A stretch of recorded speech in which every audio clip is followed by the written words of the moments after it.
JD Vance is not great at a lot of things, but I will give credit where credit is due. There is something that he is really, really great at, and that's humiliating himself, which he just did tonight. But it wasn't just a humiliation of Vance himself, but his entire family because of what JD said, turning his whole hometown against him and his family in a public humiliation in a terrible election loss that we are going to get into because there's been so much doom and gloom lately. This story will have you not only hopeful, but laughing at how humiliated Vance was. We're going to get into it all, but before we do, I could quickly ask you to leave a like on this video, and if you haven't already and you enjoy our channel, to hit that subscribe button. It goes a long way, and it really does mean a lot to me. Now, before we get into this terrible election result from JD, I want to hear from someone who's talking about how we fight and win elections and might be in an election versus JD Vance come 2028, if you know what I mean.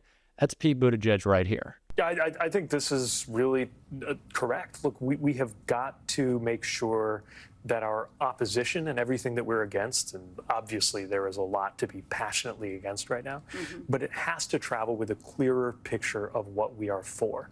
Because there are a lot of voters who, for whatever reason, and Democrats might be shocked by this, but for whatever reason, did not find any of the things they've seen so far about Donald Trump to be disqualifying. And what that means is there's something else that, it doesn't mean they necessarily loved him, but they need to see something more. This is not a question of accommodating things that we don't agree with or watering down or changing our values. It is a question of making very clear to everybody how your everyday life is different if we're in charge compared to if they're in charge. What your life could be like if wages went up the way that we propose that they be raised. What we would do with the money if we successfully stopped the tax cuts for the wealthy that are at the core of Donald Trump's economic agenda. What we think could happen in a country where we had paid family leave and some of the unfinished business of fixing our healthcare system. It's not just a matter of preserving the Affordable Care Act, as important as that is. It's going the next step to make sure everybody can get and afford healthcare. All of these things that need to happen, that needs to be as clear a picture as our response to the authoritarian tendencies of this administration. Because the truth is, proto-authoritarian governments don't just come out of nowhere. We would not be in this situation if the government, the economy, and the politics of our country were healthy. They've been unhealthy for a long time. I think everybody knows that. And if my party seems like it's calling for a return to the status quo from before, that will be both substantively wrong and politically it will fail.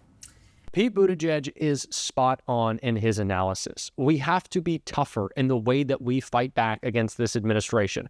We have to constantly communicate our values to folks and show them that we are fighting for them and Donald Trump is fighting for his rich friends.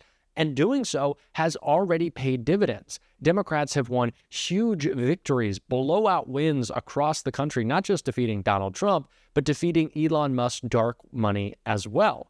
And now those election losses, which were already terrible, are hitting pretty close to home. And before we get into how, we need some context with JD Vance's endorsement of his half-brother. Vance endorses half-brother's Cincinnati mayoral campaign ahead of primary. Corey Bowman has struggled to rally support for his campaign. JD Vance called on voters on Tuesday to support his half-brother in the Cincinnati mayoral race as his campaign struggles to build momentum. The last-minute endorsement comes only hours before the polls close for the primary election. Hey Cincinnati, my brother Corey Bowman is running for mayor and is on the ballot today for the primary, Vance wrote in a post on X. He's a good guy with a heart for serving his community. Get out there and vote for him. Bowman, a Republican coffee shop owner and pastor, is running against the incumbent mayor and Republican Brian Frank in a nonpartisan primary race. The two top candidates will advance to a November general election. The incumbent is widely viewed as all but guaranteed to advance in the primary and likely to snag a second term. Cincinnati, a Democratic-leaning city, hasn't had a Republican mayor in 50 years. Even if Bowman progresses, he's viewed as a dark horse candidate for the general election. Critics of his campaign previously told Politico magazine that Bowman is more interested in raising his national profile rather than building a career in public service. Bowman has previously cited his half-brother's political success, as the motivation behind his mayoral campaign.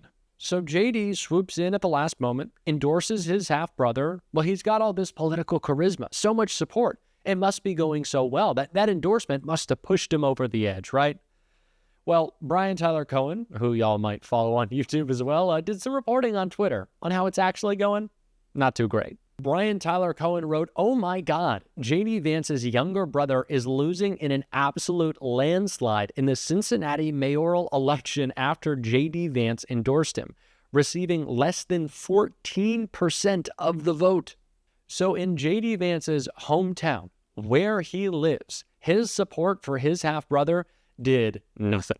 Just an absolute nothing. Getting blown out of the water, barely getting any votes, a complete humiliation of a run that really, like Politico said in that article, never had much of a chance anyway. Of course, he's just trying to build a bigger national profile, kind of like JD Vance, honestly, who ran for Senate and wasn't even really caring about representing the people of Ohio. That was never what it was about. It was always about JD Vance. I guess that's kind of in the family for them only to be looking after themselves. But to just get completely destroyed, to be barely getting any support, and that is just the recent polling, that is just the recent returns that we have seen from this election. It's just hilarious and goes to show how much the people closest to JD Vance, as we well know, absolutely despise him.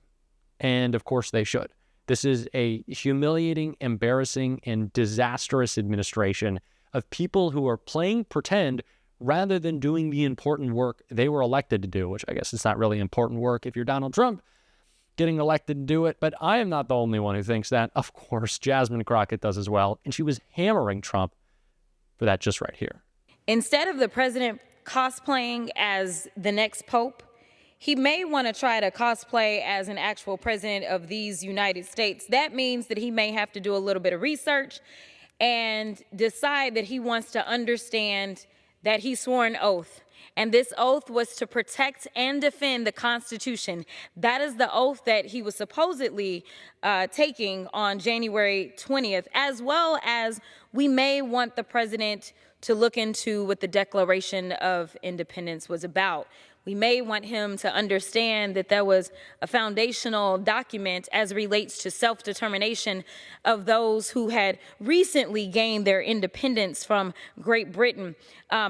I would hope that he would maybe spend a few of these days in this first 100 days, and it is sad to say that it's his second term, that he doesn't understand that the Declaration of Independence is about this idea that we are entitled to the right of life, liberty, and the pursuit of happiness, and that's all of us that are here. But let's go through some of the things that he did manage to do and some of the havoc that he has managed to wreak. In the first 100 days of Trump administration, we have had to, unfortunately, endure a lot of pain. This administration clearly is not ready to lead. They are only here to tear down. In just 100 days, we've witnessed an administration hell-bent on dismantling the very systems designed to protect the most vulnerable amongst us. And for Black Americans, those of us who have always carried the weight of a broken system and bad policies, the danger is real, it's tangible, and it is urgent. Let me be clear, the last 100 days have not been an accident or a fluke. He has done exactly what he said he was going to do. He gave us the blueprint in Project 2025. Some tried to warn us of the dangers, and well, here we are. Let's talk about education. Within weeks of taking office, the Department of Education quietly rescinded guidance encouraging schools to teach honest, inclusive Black history. Instead, they're attempting to whitewash history and have begun promoting so-called patriotic education, a sanitized version of history that skips over slavery, Jim Crow, redlining, and systemic racism.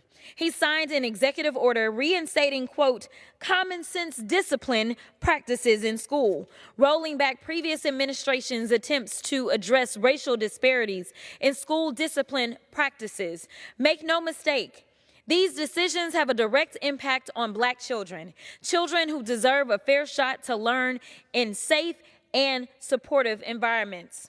Let's talk about housing.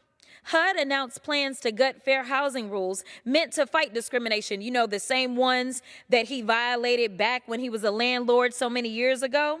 Yeah, those same rules that were supposed to fight discrimination in lending and zoning. This means there will be even more roadblocks for Black families trying to buy a home and yet another generation locked out of building wealth. Let's talk about public safety. While they're cutting after-school programs and community violence prevention, they are pouring millions of dollars into militarizing police departments. They're criminalizing our communities while stripping away the very resources that keep us safe. And finally, money talks. So let's talk money. This administration slashed funding of 7 government agencies that provide Black communities with educational materials and economic opportunities, including the Minority Business Development Agency, the only federal agency dedicated to uplifting minority businesses. This agency helps entrepreneurs all across the country, including in my own district, keep their doors open and their workers employed. Now, it's under attack. And while all of this is happening, they're dismantling environmental protections and environmental justice, slashing funding for HBCUs, and rolling back civil rights enforcement across federal agencies. Let me repeat what that means. To roll back civil rights enforcement across federal agencies. This is the so-called DEI attacks that we continue to endure in this country. This is their way of trying to roll back the Civil Rights Act of 1964 that so many died and bled for. Mr. Speaker, this is not just about policy disagreement. This is about direct attacks on Black futures, Black prosperity, and Black freedom. This is about right versus wrong, point blank. But here's what they don't understand. We've seen this playbook, and every time they've attempted to silence us, erase us, and hold us down, we've resisted and we've pushed this country closer to the ideals it claims to hold.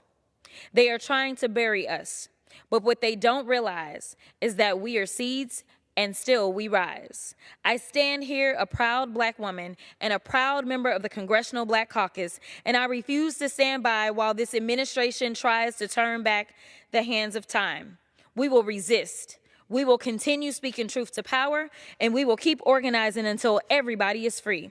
Because in the words of Fannie Lou Hamer, nobody's free until everybody's free. I yield back. This is an embarrassing administration. Sure, it is destructive. Sure, it is dangerous.